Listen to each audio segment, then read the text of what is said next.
Hello and welcome to a very special episode of The Brave Room. As always, I'm your host, Juan Amirul, and with me today in The Brave Room we have... Kit. And it's always a special episode. Hell yeah, you know what? Life is about you deciding something is special. That's your touching message for the week, guys. Remember, it doesn't need to have a big bow or whatever. If it's special to you, then it's a special thing. Like this freaking podcast. And if you're listening to this, and our editor has done his job correctly, then don't forget to check us out in the most special Brave Room episode, which is our panel live at AMG this Saturday. Woo! Woo! It's at 1 p.m. GMT +8, right? Yes, it is. And we're talking about this small indie game because, everyone needs to check out these indie games more. Small indie game called Genshin Impact. And Kit loves it so much, so we decided to do a special episode talking about it. Go ahead and check that out. I will probably have it uploaded to the YouTube channel after it goes up there. So, make of that what you will. And don't forget to leave a comment on this episode, because if this hits 1,000 plays, we have to take one of your terrible, terrible responses. Surprisingly, not that much feedback from the mobile episode. People not salty enough? Oh, I got some though. I got some people. I got your brother who was upset. He said, "You know that the fighting game community is just as salty as the MOBA community, right?" And I'm like, cool, that wasn't my point. MOBA stinky, that was my point. Anyway, just thought we'd do that bit of housekeeping. Today we're talking about card games, and surprisingly, this was suggested by Kit for this week's topic. Yeah. Mostly came up because I've been playing this free game on Steam called Storybook Brawl, and I'm surprisingly having fun with it, so I thought, hey, why not just chill it a little bit, Does it use edgy redrawings of fairy tale characters? For the most part, they're not that edgy. There's a mix of grimdark, slightly renamed, legally distinct characters, and the rest are what you'd expect. Red Rider's Hood. I think we could do a whole episode on reused fairy tale characters, because oh boy, I played Smash Legends and I hate the character designs in that. But yeah, so how does that card game work? Is it like Hearthstone clone? Tekken clone? It is technically a Hearthstone clone, but specifically Battlegrounds. And best thing, it's free and not made by Blizzard, haha. But yeah, it's currently in early access, and you can pay a little bit for the Founders Pack and such to get new heroes. But while I'm enjoying it, I don't think I'll pay just yet. Yeah? Hold on, I'm looking up images of this because... Oh wow, that's a Hearthstone clone. Yeah. Good lord, that's a Hearthstone clone. Yeah, that's why I said it's specifically the Battlegrounds game mode. That's a Hearth clone. Even the art style, oh god. Yeah, they knew what they wanted and they went for it. Yeah. I mean, if you're familiar and have watched streamers and such, this is pretty much, yep, I got it. No explanation required. I've always been weirded out by, I guess, for lack of a better term, the repopularization of card games. So for those of you, surprise, I am an old school card game player, as in I love opening booster packs. To the point that I spent 200 ringgit on those Genshin trading cards. Because on one hand, Genshin content, on the other hand, I get to open a bunch of booster packs. You got that retail therapy going. Oh, you don't even know. Okay, wait. Segue. We're gonna talk about one's spending habits right now. Okay.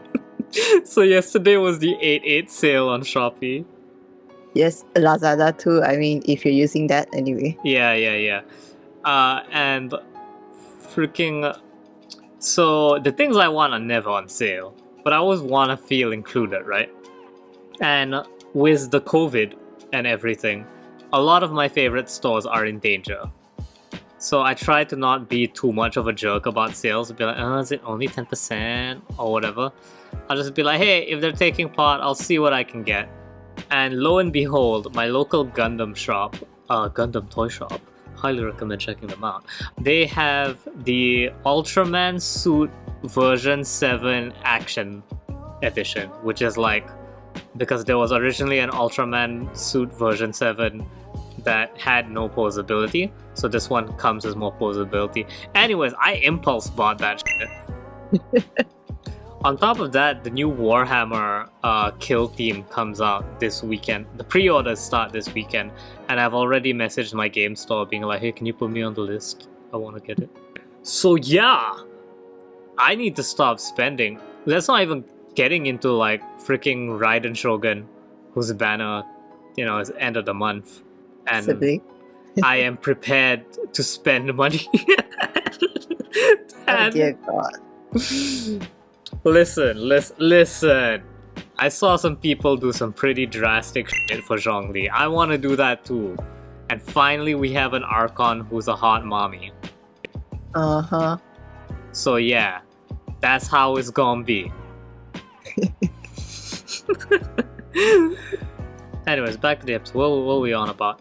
Oh yeah, card games. Yeah, so playing card games is fun. I can't imagine doing it on the phone though. I tried Yu-Gi-Oh! Dueling very briefly, like less than half an hour levels of briefly. And it just doesn't cut it. For me, I guess I'm the complete opposite. I did briefly dabble in the Pokemon trading cards because my brother had them. And we had all those little marbles indicating the HP Oh, you and all that old jazz. school. Okay.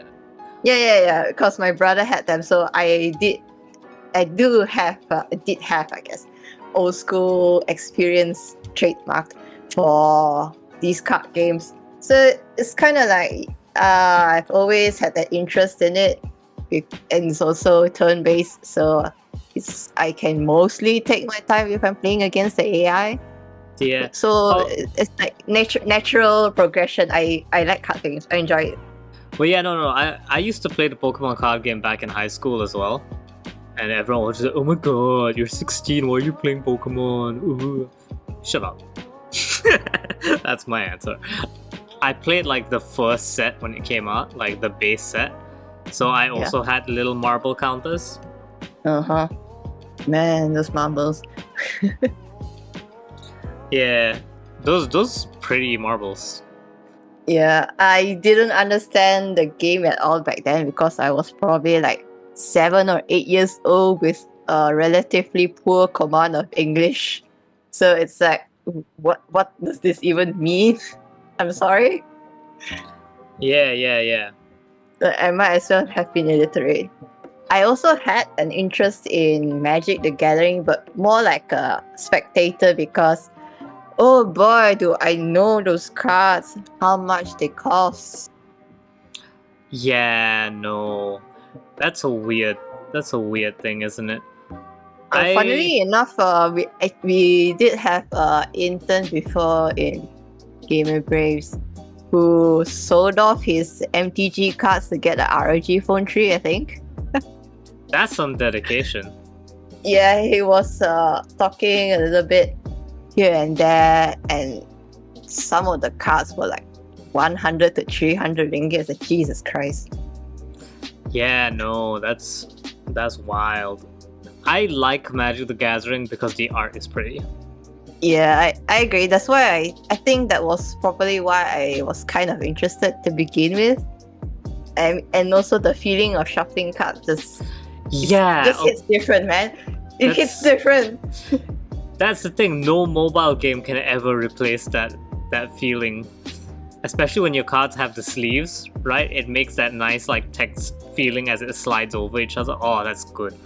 That's good. That's so good. And then they will sell you all those anime themed sleeves and card boxes to keep all your precious things in there. Yeah, shout out to, I think that it was called Yozora. It used to be this card shop in Publica. So I bought a Magic the Gathering deck there once. I like how I'm just shilling a bunch of like shops now. That's what this episode is. But yeah, so my friend and I we went over one night and just played Magic the Gathering there. Because he bought a Dragons of Tarkir expansion. And like he bought the entire booster box and just built his own deck there. Oof. And then I bought a starter deck and we played against each other. That was pretty fun. Here's the thing, right? How familiar are you with Yu-Gi-Oh? Besides Dark Side of the Dimensions or whatever that movie's called. yeah, the greatest rom-com of all time. Yeah. I did actually briefly read this screenshot let's play of one of those tie-in video games where the AI just cheats horribly. But besides that, I'm very unfamiliar with the whole thing. Okay, because Yu-Gi-Oh is like the most amazing card game ever. So in fighting games, we have this term called kusoge, right? Yep. Which is like just broken fighting games, disgusting stuff. Yu-Gi-Oh is a kusoge card game. Does it have anything to do with Pot of Greed? No, but that's funny, and I think I should explain that to the audience. So Pot of Greed is a basic starter edition card. You know, every card game has that one card that just exists to let you draw more cards, right? Yep. So I think in Pokemon it's called Bill, the trainer Bill. So it's literally just draw 2 cards, and a bunch of other card games have that. But in Yu-Gi-Oh, Pot of Greed does let you draw 2 cards. That is the start and end of its effect. But Yu-Gi-Oh cards are so wild in what they do that just letting you draw 2 of them is too broken. And so Pot of Greed has remained banned for years. Amazing. My friend explained it to me, like the concept is you are +1 with Pot of Greed because you play 1 card to get 2 cards. So you're like 1 in the positive. And like depending on the game, the power of being +1 fluctuates wildly, and in Yu-Gi-Oh being +1 is too much power. I understand it now. So my friend plays this Yu-Gi-Oh deck, Drytron and Chaos MAX. So what Drytrons do is they are these dragon support monsters with 0 defense. And like one of their abilities is to be summoned as your opponent's monster.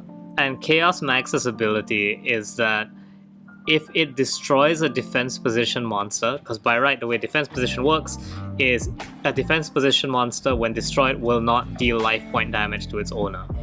That's supposed to be the benefit of using defense position, right? Okay. So what Chaos Max does is not only does it do damage based on Chaos Max's attack minus the defending monster's defense, it doubles it.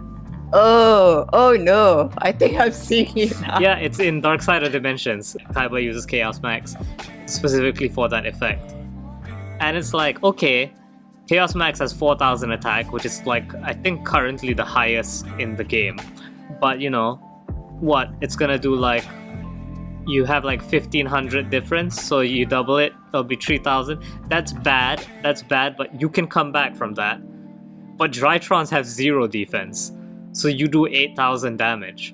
You have 8,000 life points at the start of the game. You don't come back from that. The beauty of the series that births the eternal Exodia. You know what the worst part is? That's not even a top tier deck. That's considered a meme gimmick deck at best.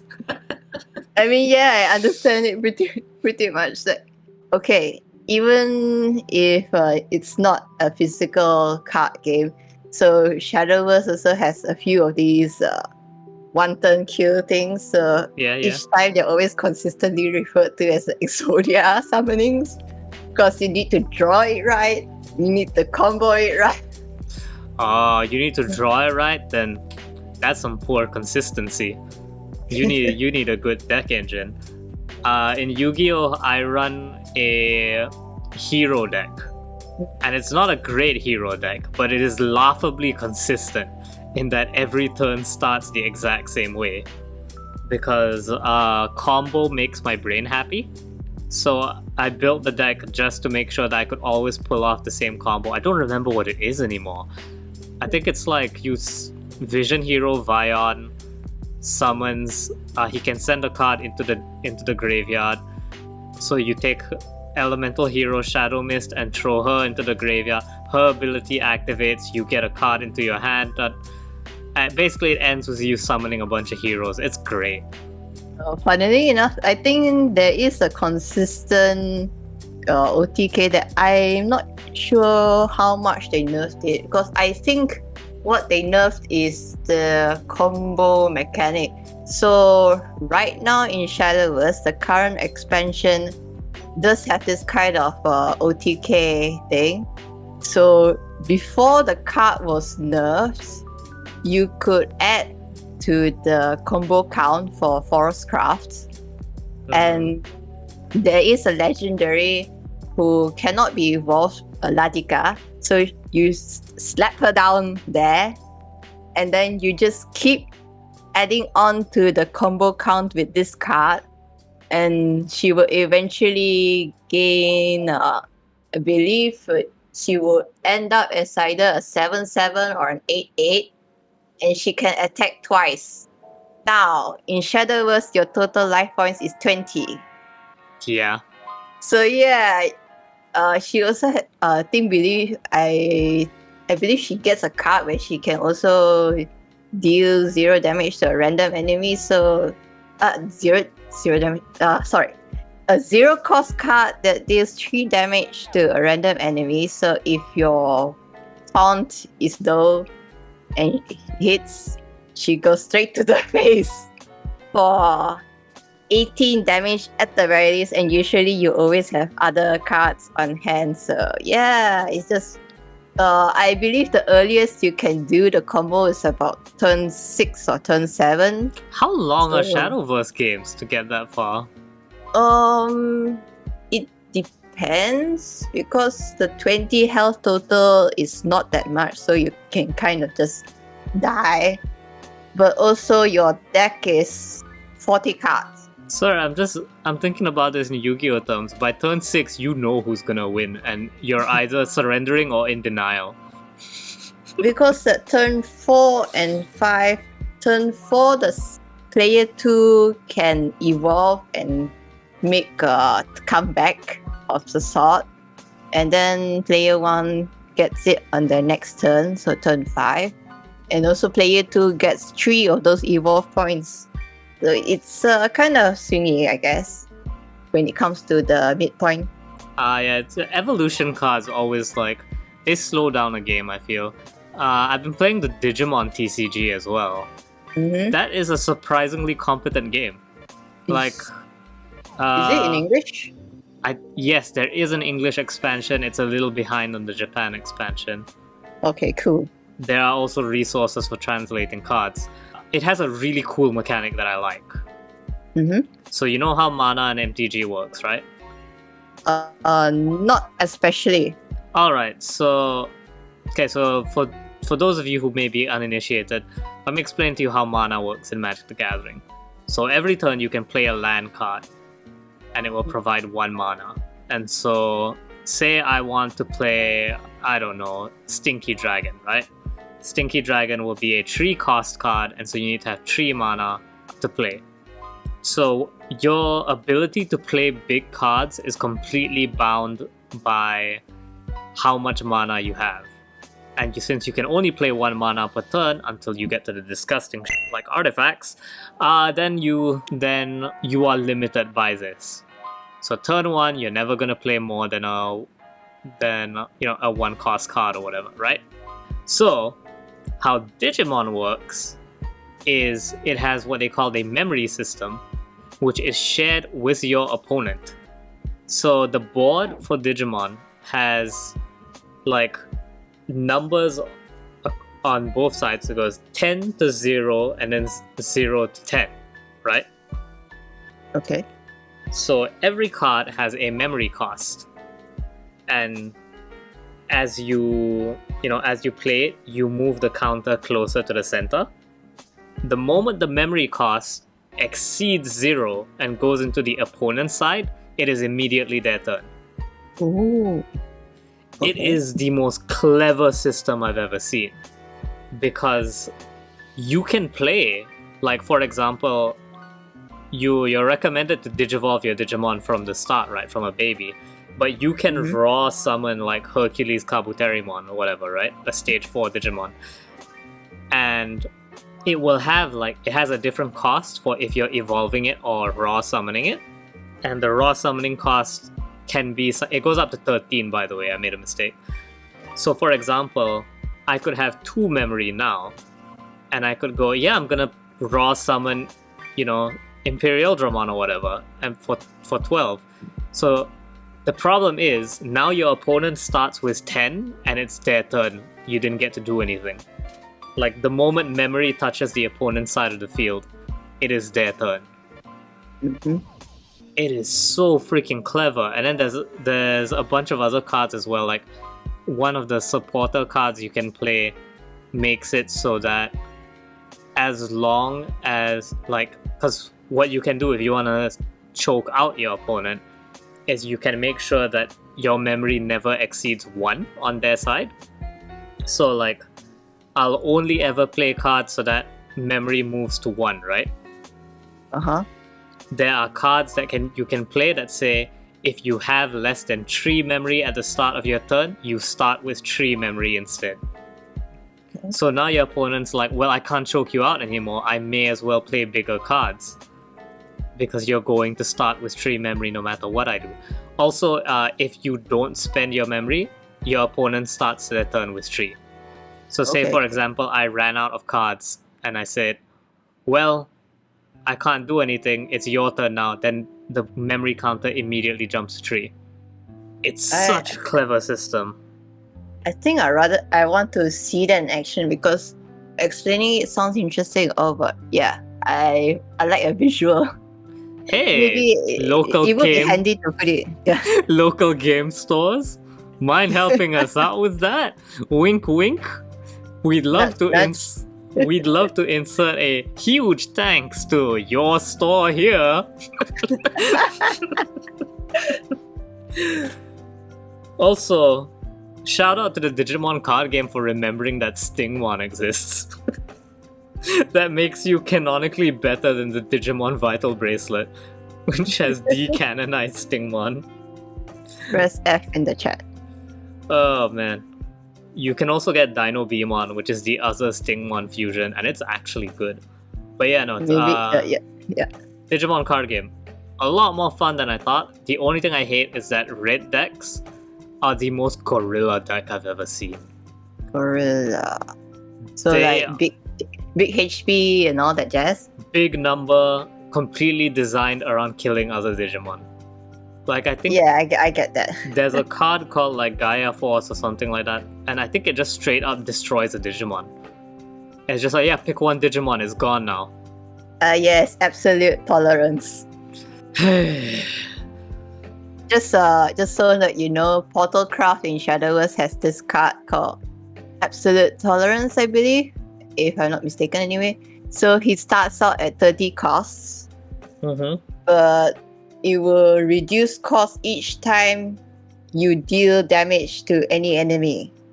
Damn. So, even if you just annihilate some random 1-cost thing, so long your card deals maybe let's say 8 damage, it will reduce the cost by 8. Damn.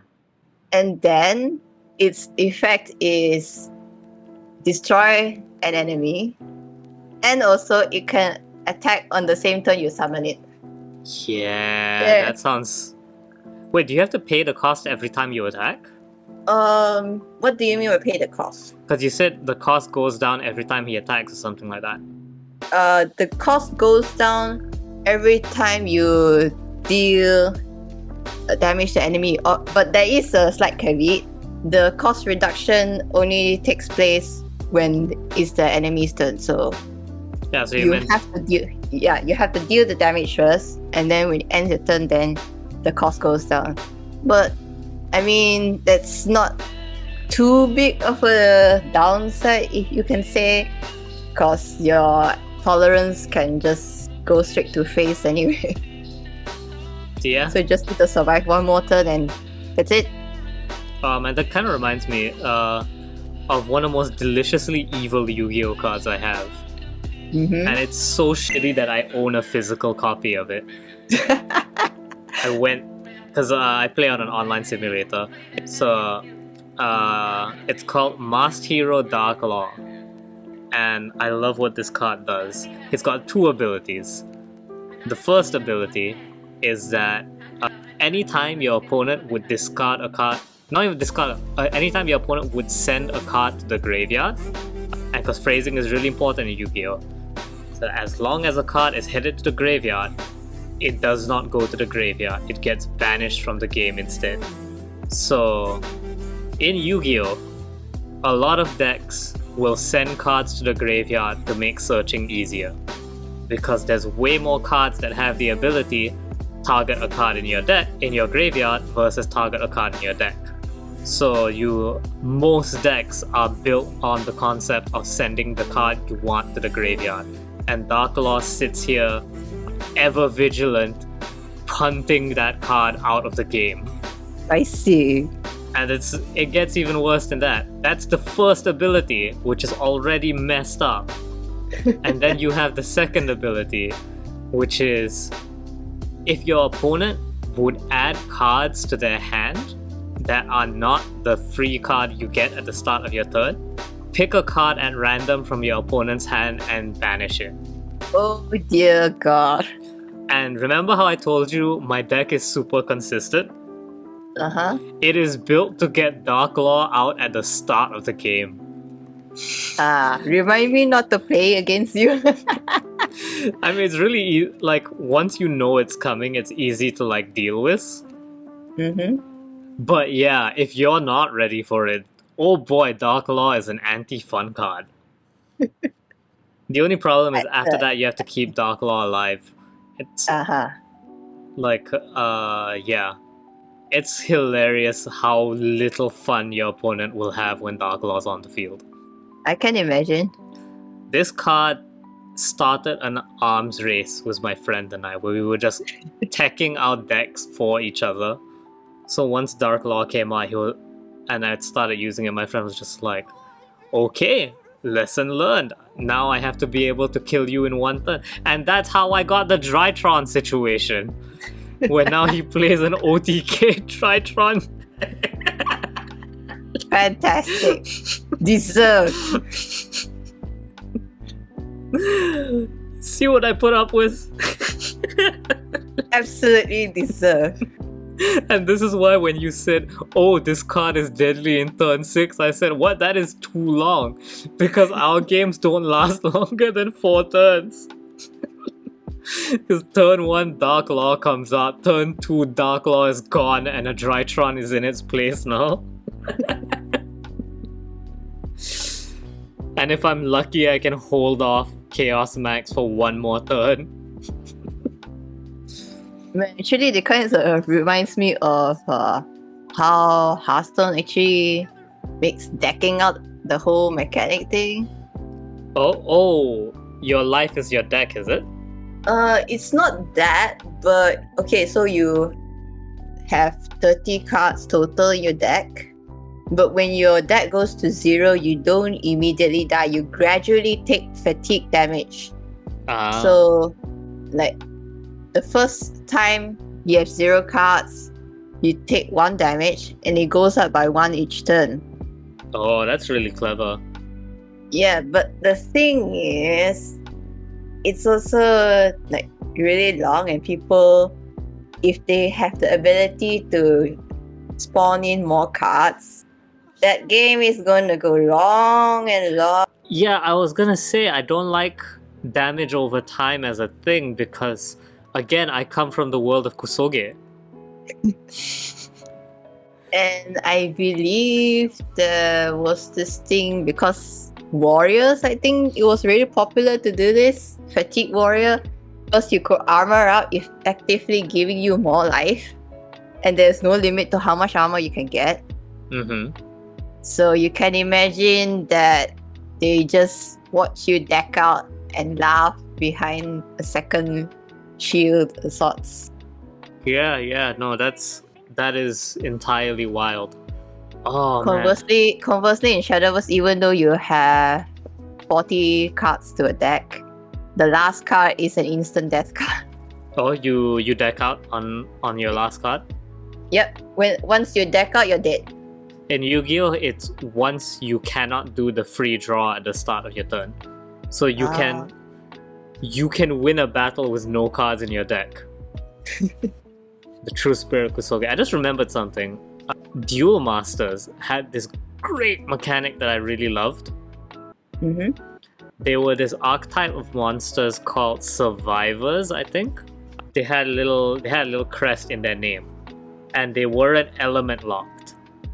So there was a survivor for every color in the game, and a bunch of survivors actually. And you know what the gimmick was? Every survivor has every survivor's ability. Ooh. So Interesting. it was so clever because each survivor's abilities are tied to whatever the stereotype for their color is, right? Mm-hmm. So the red survivor had a double breaker or whatever. I think the red survivor has like when this creature attacks, gain 1000 attack or something like that. And then the green ones had like piercing or something. And so what did you do? You just multicolored them. And then you just get the first survivor boss monster you can get your hands on. And tada, surprise, you have a monster with with 3 broken abilities because you've got 3 survivors on the board. That's really clever, and I'm really sad less card games have done that. Kind of wish more games would do that, because that's really, really cool. There's like a couple of exceptions in Shadowverse where you could change the final card into a victory card instead. So, but that also relies on you actually decking out. I think only Forest sort of has a more reliable way for it. It's Forest again. Of course, it's Forest. Forest is the combo-oriented class because they have a lot of cards that use the number of cards you play a turn. Okay, here's the thing. Green decks in every game are great. They are always amazing. So in Magic the Gathering, green decks are big monster. They have the big creatures are usually green. The rotation I played in Magic the Gathering was the Eldrazi rotation. So green had werewolves, where they had the ability to transform. They were 2 cards in one, and they could transform under specific conditions. I used to play a green deck in Pokemon, and for a while, Pokemon's grass type gimmick was energy efficiency. So you had one Sceptile who its ability was as long as a grass energy is attached to another grass Pokemon, it counts as double energy. Ooh. And then you had a second Sceptile whose ability was you can move energy freely between your Pokemon. Nice. And then you had Yanmega, whose ability was return all energy attached to Yanmega to your hand. This attack does 20 damage per energy discarded this way. Oh god. And you literally just funneled energy into Yanmega, just enough to, knock out whatever enemy Pokemon was waiting for you. And then, just you start it up again. There was a Shaman card that I really wanted to complete this combo, because Shaman's ability was take all the energy from your hand and reattach it to as many Pokemon as you want. Even more disgusting. Is it like a stereotype where green stuff? I mean, forest is also labeled as a green leaf. Yeah. That's why I brought this up, because you mentioned Oh, the yeah. forest nonsense. Yeah, Yeah. I think Is, so. is it stereotyped green equals combo? Let's go. I think so. It's just like how blue is always terrible. Like blue players in Magic the Gathering, you do not shake their hands. There is no GGs with anyone who runs a blue deck. Okay, let me think of the Shadowverse equivalent. Blue is Portal, I believe. Portal is the one with absolute tolerance. Yeah, see? You do not shake their hands. There is no GGs to be had in a blue deck. Oh boy. But I'm trying to think. There was one more stupid nonsense. Oh yeah, Garchomp. Garchomp in the Pokemon TCG. Cynthia's Garchomp, to be specific, when I played, had this ability. Pick one Pokemon, it does 80 damage to it. Thanks. It's absurd. Because it's like, you know how Pokemon rules is you each send out one Pokemon, and that's the only Pokemon you can attack. Sometimes you have attacks like Earthquake, which are like, it does 60 damage to this Pokemon and 10 to 2 benched Pokemon. And then you just have Garchomp, which is just like, pick one, it dies. That one gone. I wish Dragon Rush had that level of accuracy in real life. Unfortunate. Good stuff. But yeah, this has been a fun reminisce down trading card gameplay. I feel like we never really reach a conclusion with these kinds of episodes. It's just like, wasn't that fun? Yeah, I mean, if you want to talk about card games, there's just so many out there. Yeah, that's that. But just the ones you're familiar with and are fond of. Also, if you're into Shadowverse, you might as well just watch the Takamori Duel. Yeah, I said I'd show them, so I did. Briefly. Yeah, good job. Here's your check. And if you run a card shop, I'm gladly accepting offers. Just include the Stingmon expansion. I think that's expansion 03 or 02. Just include that. As long as he has Stingmon. Yeah. Stingmon's in only one expansion.